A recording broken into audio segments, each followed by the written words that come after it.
with Mugethi. So what's your role in this? What did you experience in the last days? So this is the second time I'm coming for GIG. My first time was in 2014.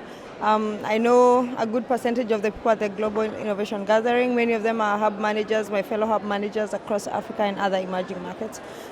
So it's like coming back home to your family. It's a really good group. So when we meet, we actually start meeting the weekend before Republica, and we hold backup sessions, and we brainstorm together. And so it's actually very helpful, and we also always get ideas from each other on how to run our spaces. So you're from iHub. Tell me about that. So the iHub is a co-working space in Nairobi, Kenya. What we do is it's a tech co-working space. So for entrepreneurs who are interested in tech, we provide them with co-working space, so free Wi-Fi. And apart from that, it's a community space. So it's a place to come and mix with other people. It's a place to come and sit next to someone who knows what you mean when you say that your code is broken or that you have a bug. So we hold a lot of networking events to enable the entrepreneurs to meet with strategic people. We also do a lot of connections.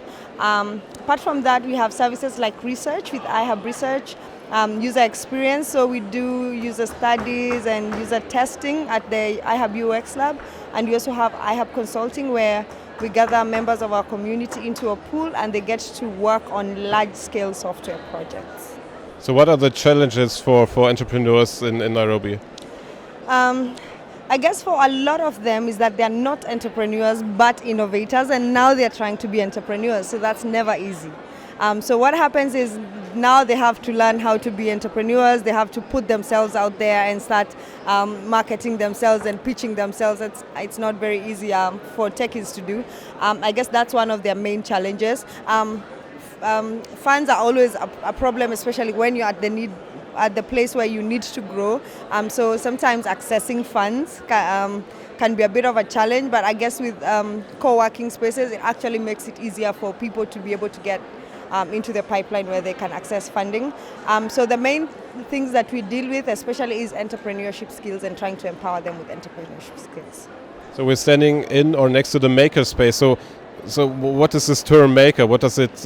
What do you think when you hear that? Is it something that I don't know? Is something that you can identify with, or the people you work with?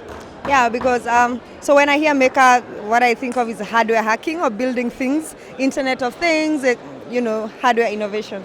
And at the iHub, in Nairobi, there's starting to be quite a vibrant maker community. So we have at the iHub Research, we have I'm trying to figure out what it's called. I forgot what it's called. It was called iHub R&D, and then it became iHub Robotics, and now it's the Build Lab. We have a Build Lab. So what we do there is tinker with Arduinos and Raspberry Pis, and we also teach kids how to hack. But apart from that, our newest initiative is called the Gearbox, which is a consortium with iHub Ushahidi and Synergy, which is going to be a large space in the industrial area for rapid prototyping for the manufacturing industry. Okay, I'm actually run out of questions now.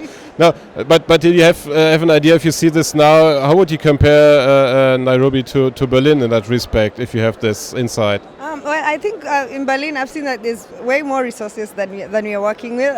We had the privilege of visiting the Technical University of Berlin, and we went to the design school, and they have all this stuff and they can tinker around with, which is really cool.